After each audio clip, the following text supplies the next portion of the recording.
The silk of Joram's tunic felt like a shroud on his skin, despite the morning sun warming the marketplace of Capernaum. He stood on the balcony overlooking the bustling harbor, a man whose wealth was known from Tyre to Damascus, yet whose breath caught in his chest like a trapped sparrow. His greatest fear wasn't ruin or war. It was the suffocating realization that he was, at 43, meticulously constructing a spectacular coffin for his own soul. He had everything: warehouses stocked high with spices from the east, a comfortable villa overlooking the Sea of Galilee, and influence that ensured no tax collector dared overstep. But every transaction, every carefully calculated ledger entry, every profitable loan felt like another shovelful of dust thrown onto the memory of the man he once dreamed of becoming. A man of wisdom, a teacher of the law, a servant of God. Now he was merely a calculator of interest. Just moments before, his servant had delivered the news: a massive consignment of rare purple dye, enough to secure the year's profit, had arrived on the docks. Joram should have felt elation, the sharp, addictive thrill of successful acquisition. Instead, a profound weariness settled over him, the cold weight of gold replacing the warmth of purpose. He traced the smooth, worn wood of the balcony railing, his mind a whirlwind of numbers and appointments, all of it demanding, none of it giving. He knew, deep in the silent, honest part of his heart, that his life was a spectacular waste, perfectly optimized for earthly success while spiritually bankrupt. He was waiting for something dramatic to happen, a sign from the heavens, perhaps, or a thunderbolt to rearrange his priorities. But the sign came not as a bolt of lightning, but as a resonant, measured voice drifting up from the crowds gathering near the shore. It was the voice of the rabbi, the carpenter from Nazareth, speaking with an authority that cut through the commercial clamor. Joram tried to tune it out, to refocus on the ledger spread before him, the columns of figures promising security and power. But the voice persisted, speaking of foundations built on sand, of treasures stored where moth and rust destroy. Joram's empire felt suddenly flimsy, constructed of the very ephemeral things Jesus warned against. The purple dye on the docks might fade, the silver in his vault might tarnish, but the hole in his chest, the aching void where contentment should reside, that was real, immediate, and growing. He gripped the ledger, the leather worn smooth by his anxious hands, and realized the deeper, terrifying truth.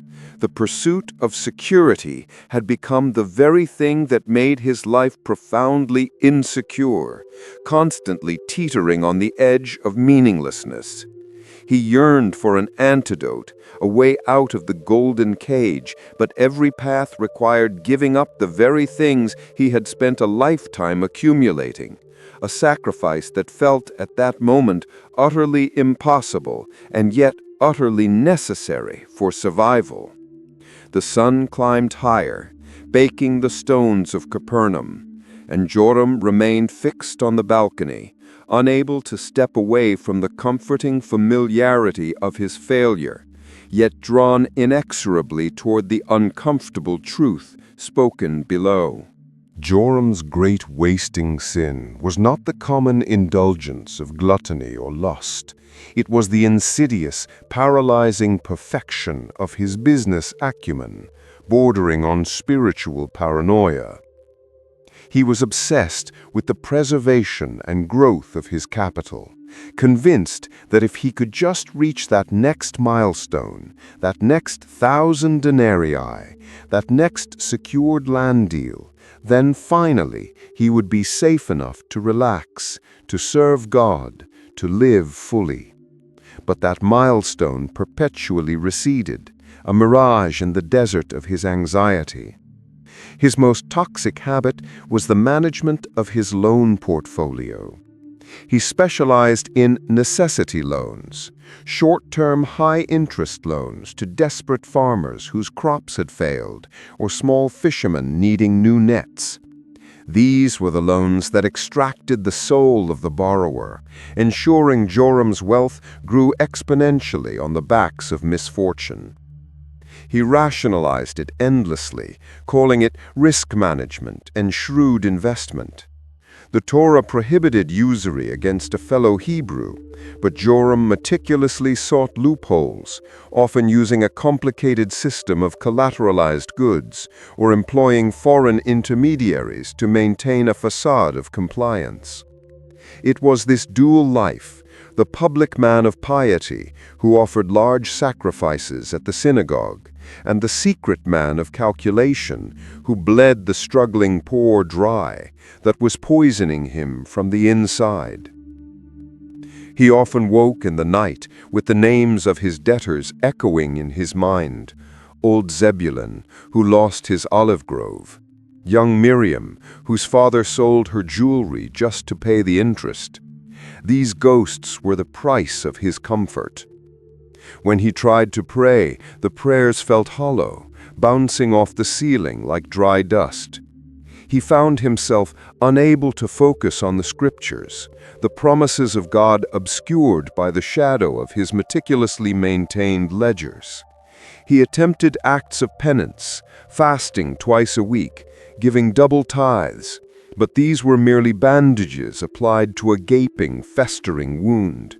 He hoped these external acts would somehow balance the cosmic scale, persuading God that his core life was acceptable. But the truth was, his life was built on exploitation, and no amount of public virtue could camouflage that internal corruption.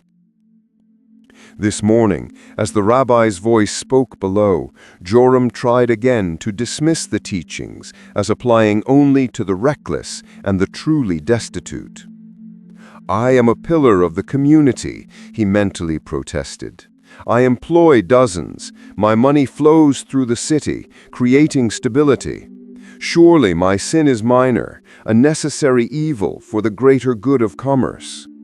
Yet the persistent voice in his conscience whispered back the truth he could no longer ignore. The greater good was merely the greater accumulation in his personal vault. His justification was a lie, and the prosperity he cherished was nothing more than a monument to the slow, deliberate wasting of his opportunity to live a life truly worthy of the name he claimed to serve. He knew that any true encounter with the divine required honesty, and Joram was fundamentally dishonest about the source and management of his power. The invisible disease of self-deception was far more deadly than any market crash. Driven by a desperate, agonizing curiosity he could no longer suppress, Joram descended from his balcony, pulling his cloak tightly around him, blending into the edges of the crowd. He sought refuge near the back, hoping to be an anonymous observer, protected by distance and the sheer volume of people pressing in toward the speaker. Jesus stood on a natural rise near the water's edge, the afternoon sun turning the sea silver behind him. His presence was not intimidatingly grand, but radiatingly focused, a point of absolute stillness in the swirling chaos of human need. The subject shifted, moving past generalities about the law and into the terrifying realm of spiritual surgical precision. The air itself seemed to grow heavy with consequence.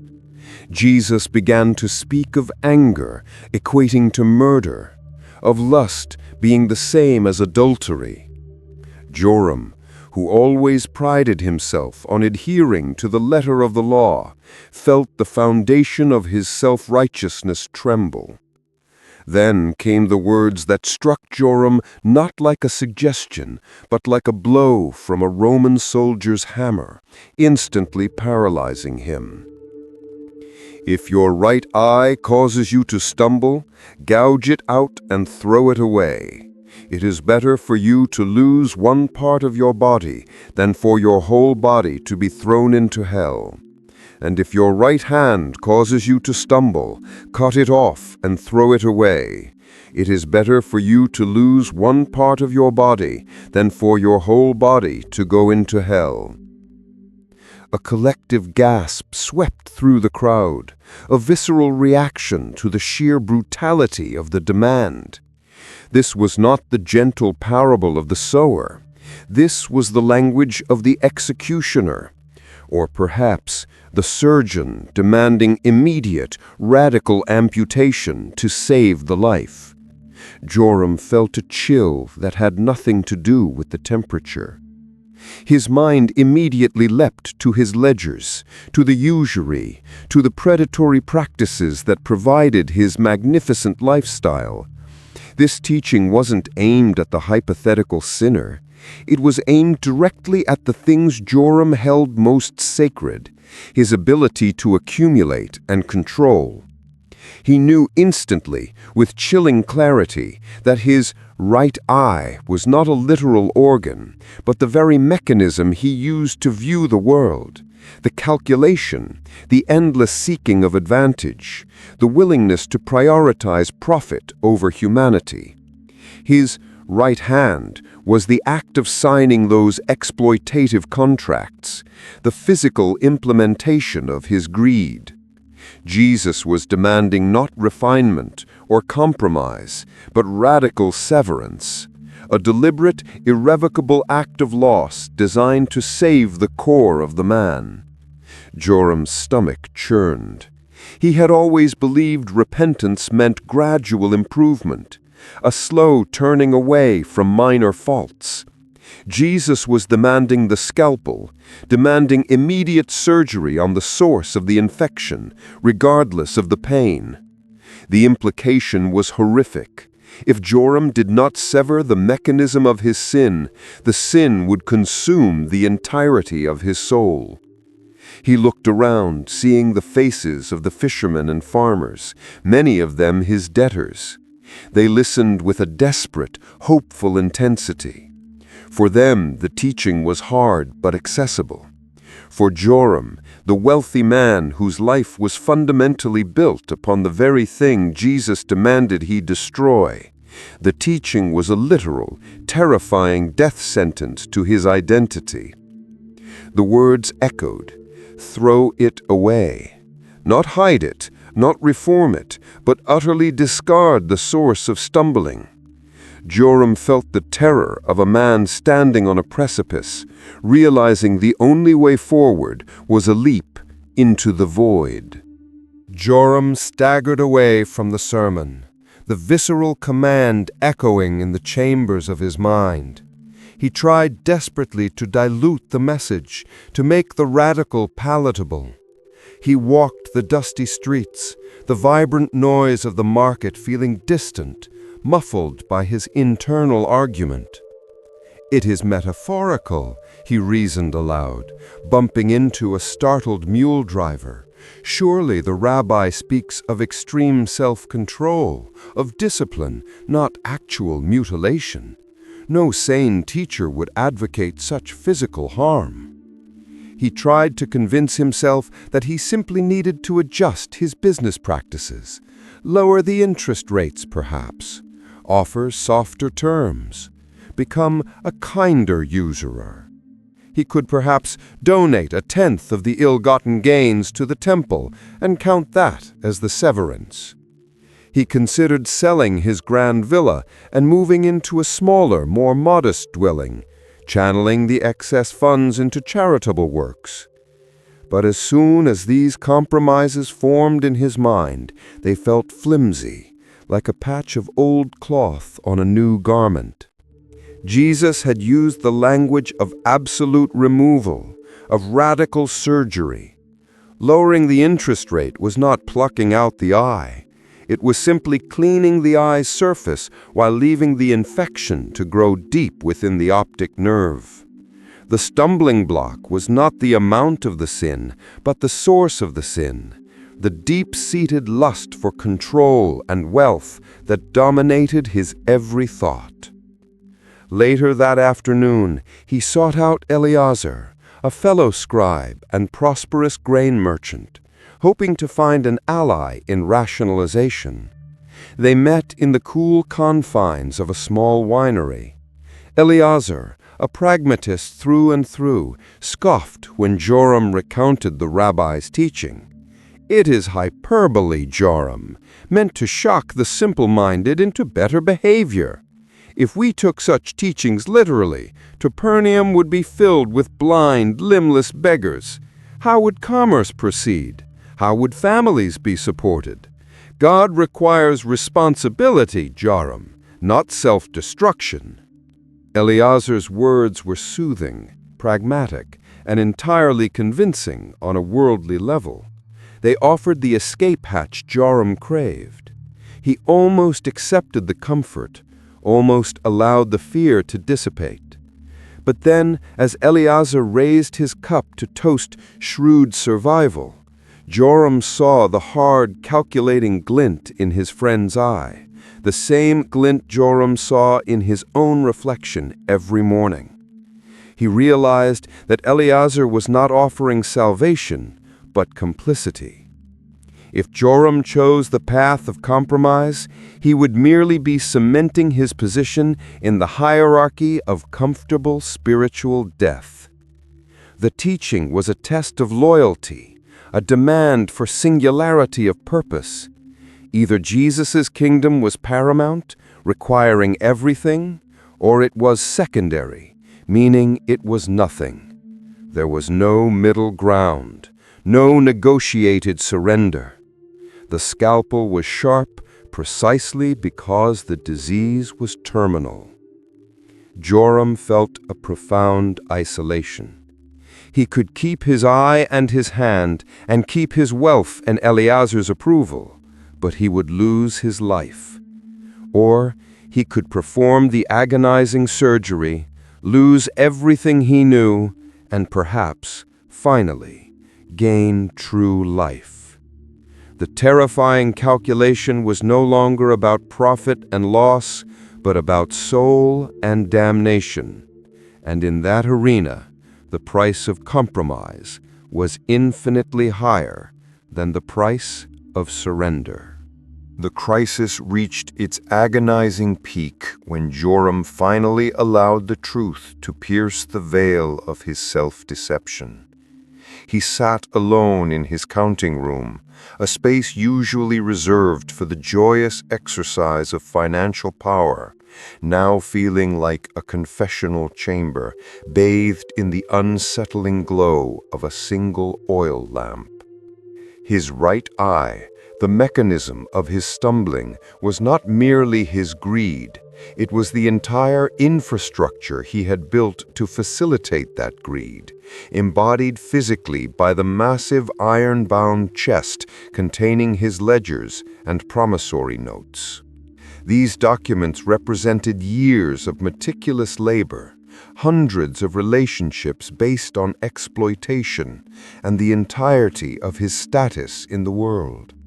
To destroy them was not just losing money, it was the instantaneous total annihilation of Joram the merchant, Joram the pillar of society, Joram the man of influence. The cost was absolute destitution, shame, and the certain condemnation of his peers. He opened the chest, running his fingers over the thick parchment scrolls, recognizing the elegant script detailing the debt of the baker, Simeon, which, if collected, would leave Simeon's family homeless, or the note from the fisherman, Thomas, whose boat was collateral against a loan taken to save his sick child. Every entry was a thread binding Joram to the world, and every thread was soaked in the misery of another. Jesus' scalpel advice suddenly shifted from terrifying abstraction to agonizing clarity. The hand must be cut off precisely because it was the tool of death. If he did not destroy these records, if he did not cancel these debts, he would be choosing his comfortable, wasteful life over the desperate survival of his neighbors and over his own eternal soul. The choice was a monstrous one, demanding an act of reversal so profound it defied all logic and expectation. Fear, cold and immediate, gripped him. What would he eat tomorrow? Where would he live? How would he face his wife, who relied entirely on his security? The spiritual comfort of making the right decision was instantly overwhelmed by the visceral physical dread of hunger and abandonment. It was a confrontation with the true nature of sacrifice.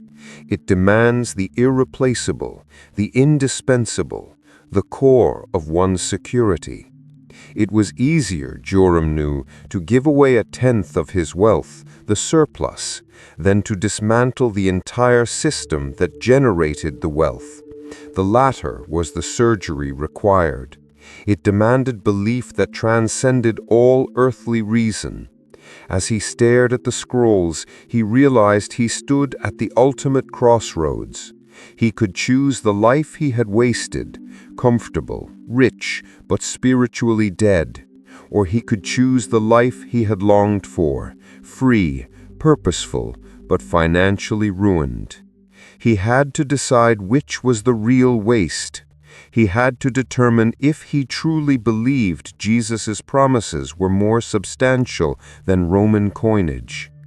This is the moment where we, the watchers of Joram's painful transformation, must pause and consider our own ledgers. We all have things we cling to, sources of comfort or distraction, a habit, a relationship, a relentless pursuit of status that we know is poisoning our potential and blocking our access to true life. If you had to identify your right eye, the thing Jesus would tell you to immediately sever, what would it be? What is the cost of holding on to it? And what is the fear that keeps your hand from reaching for the scalpel? Share your reflection in the comments below, for true change begins with honest identification of the stumbling block. The night that followed Joram's realization was one of suffocating silence and profound fear. The house, usually warm with the laughter of servants and the smell of roasting meat, felt cold and judgmental. Joram could not hide his turmoil from Leah, his wife of 20 years. Leah was a woman whose strength was rooted entirely in the stability Joram provided. She loved him deeply, but her faith was expressed through the meticulous management of their household, a tangible monument to their prosperity. As Joram cased the mosaic floor of their atrium, the anxiety radiating from him was palpable.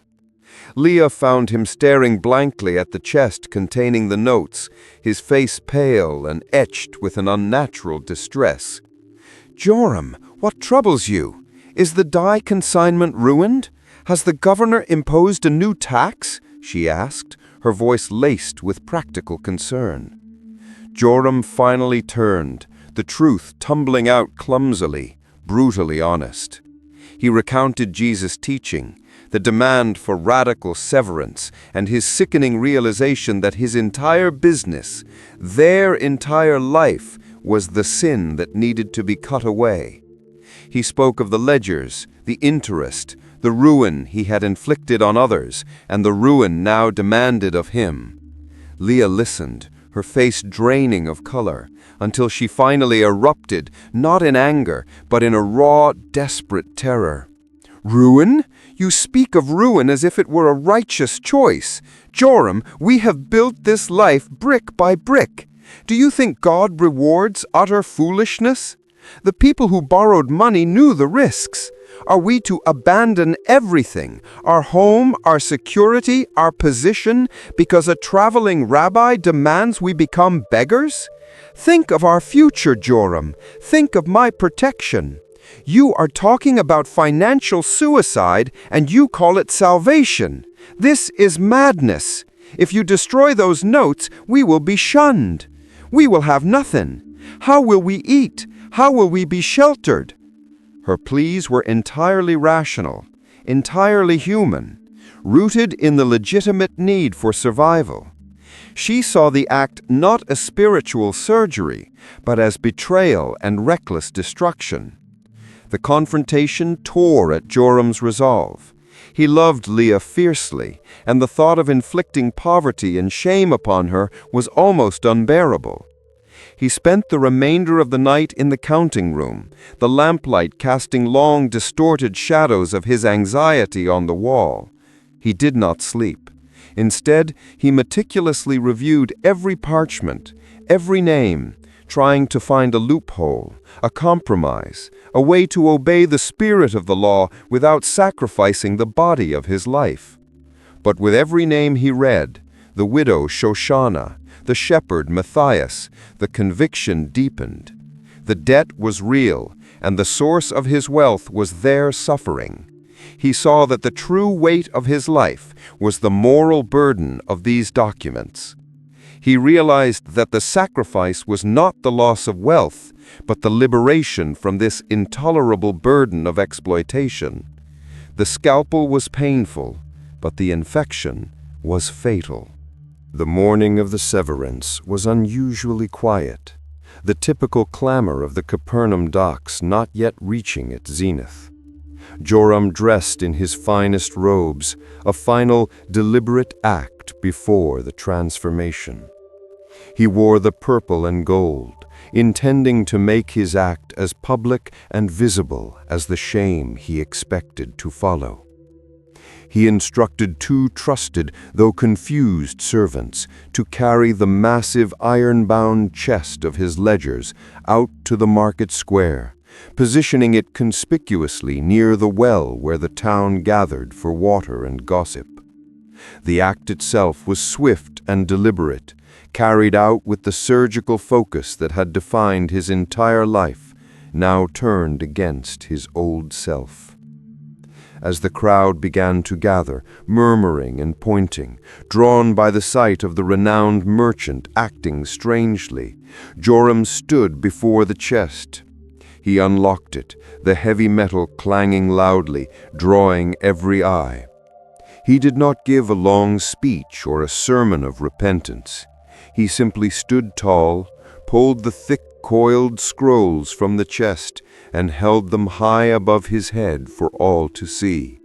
"These," he announced, his voice steady despite the trembling in his knees, "are the bonds of usury that have bound not just the borrowers, but myself. These debts, extracted through interest and fear, are the price of my blindness. I have used my hand to write them, and my eye to calculate their ruin.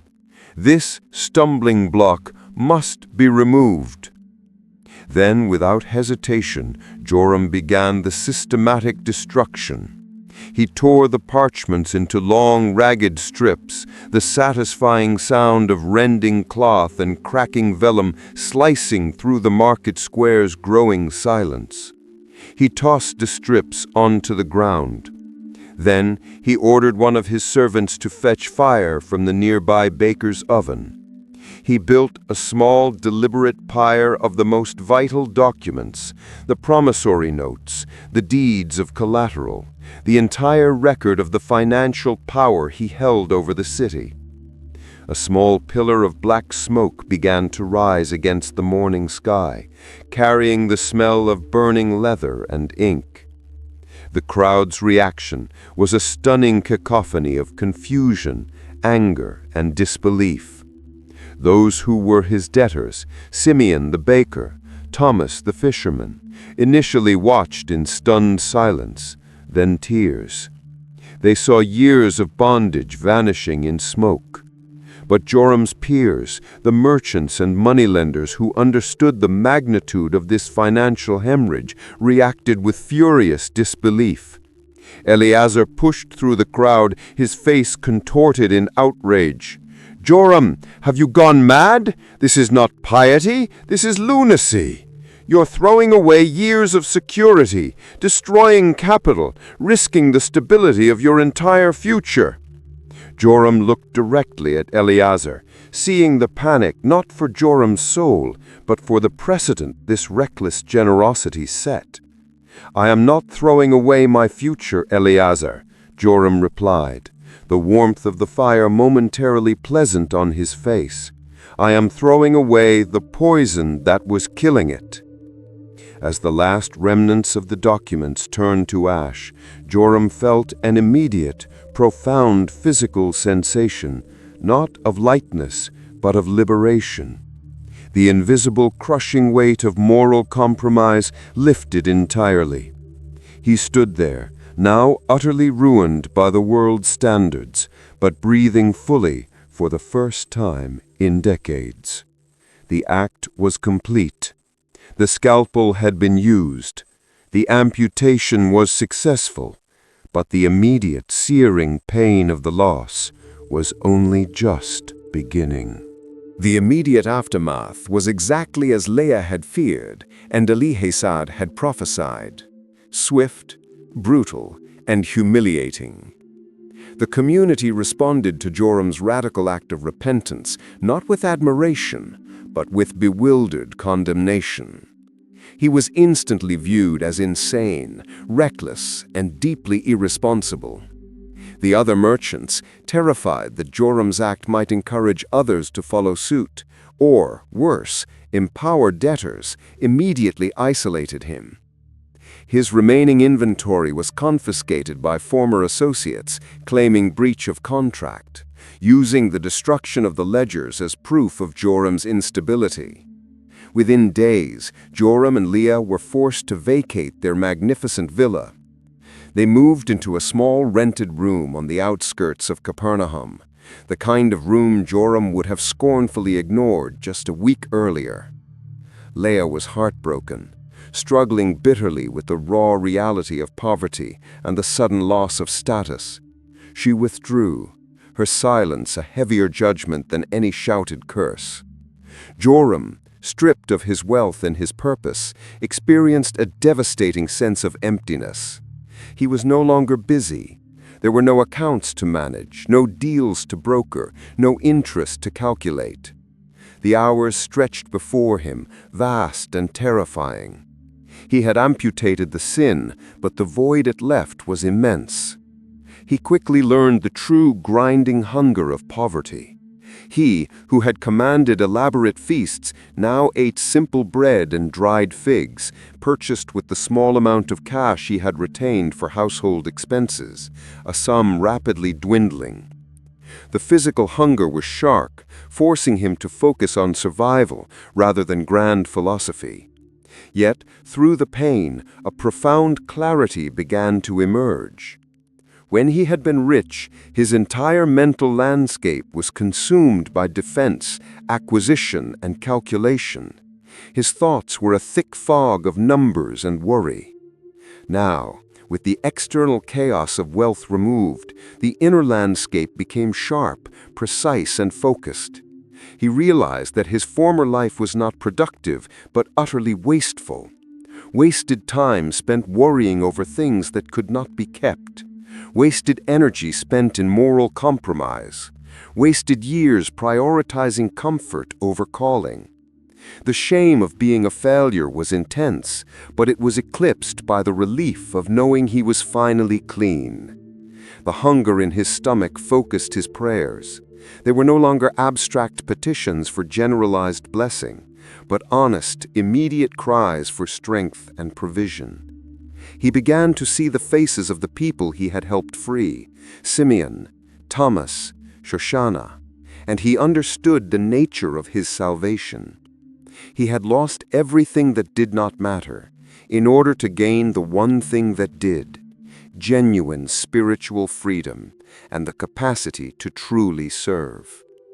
The scalpel advice was not about suffering for suffering's sake, but about clearing the vision so that the true path of life, obscured by golden distractions, could finally be seen. Driven by a need that was deeper than hunger, Joram eventually sought out Jesus, not with the intention of asking for restoration of his former life, or even for commendation, but simply to verify the excruciating path he had chosen. He found the rabbi teaching again near the shoreline, the sun dipping low, casting long shadows across the water. Joram stood far back, humbled by his threadbare clothes and his visible poverty. He waited until the crowd dispersed, until only a few close disciples remained, mending nets and preparing for the evening.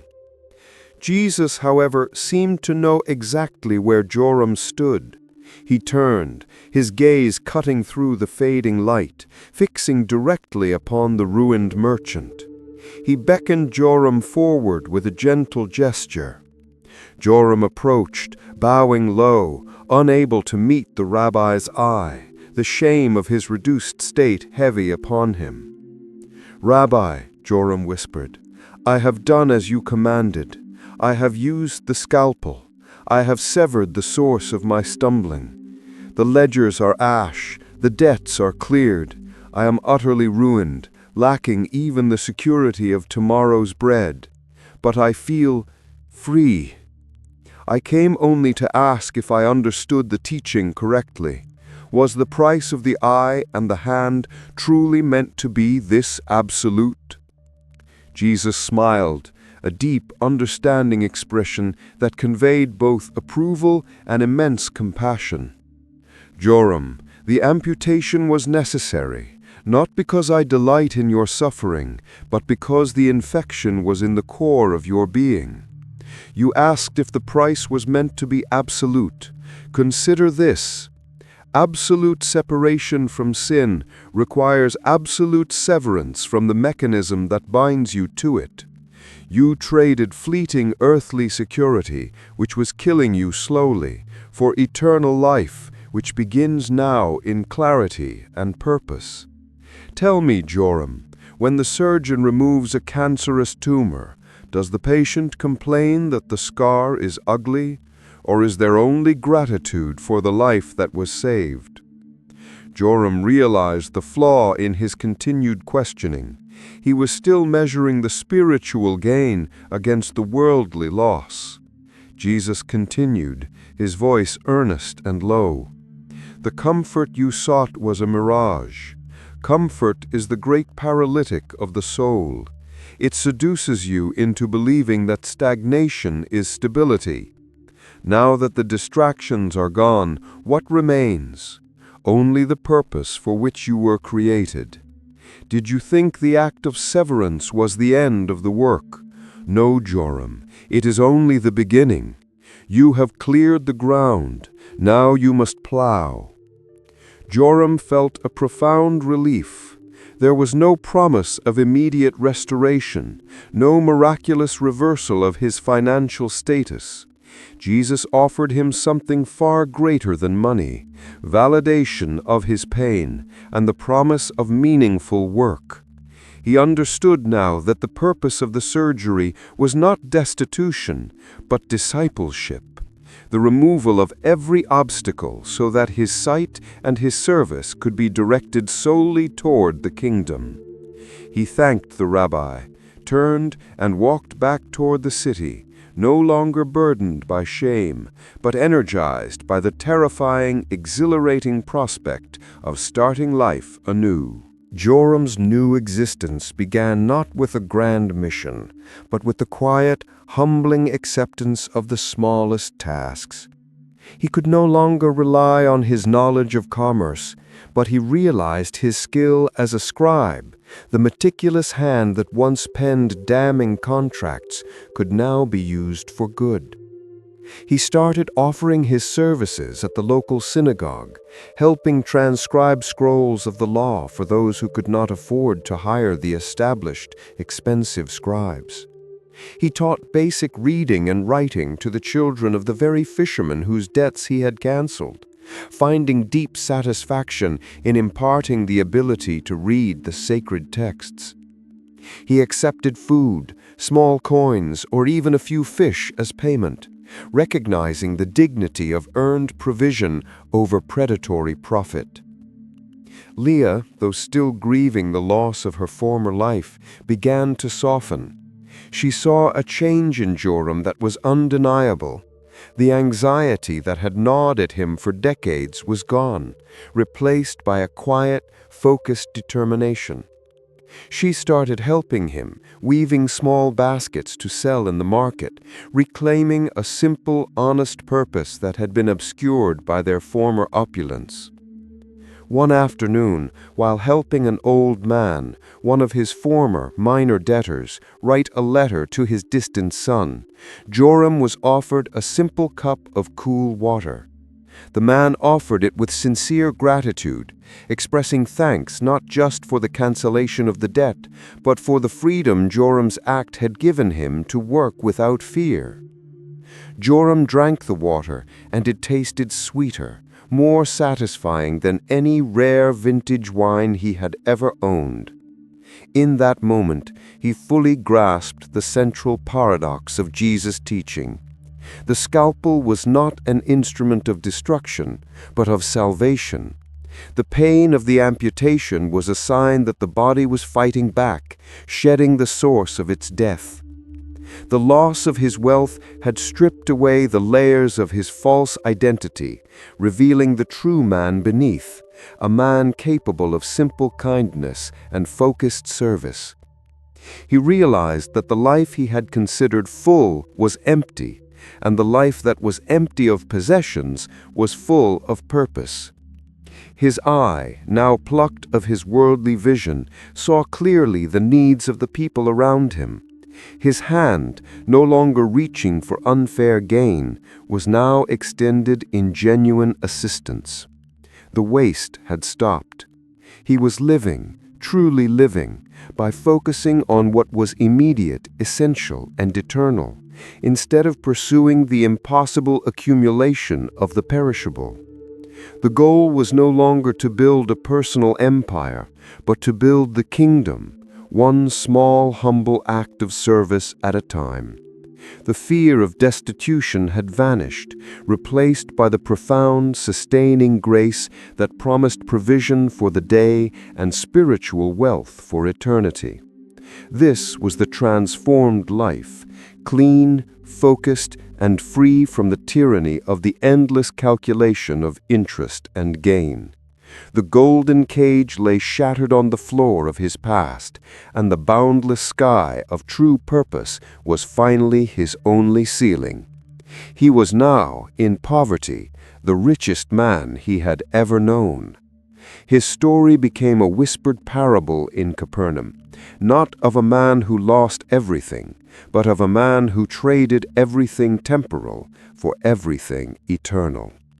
The scalpel had saved him entirely, providing not mere advice, but the necessary painful surgery for the soul.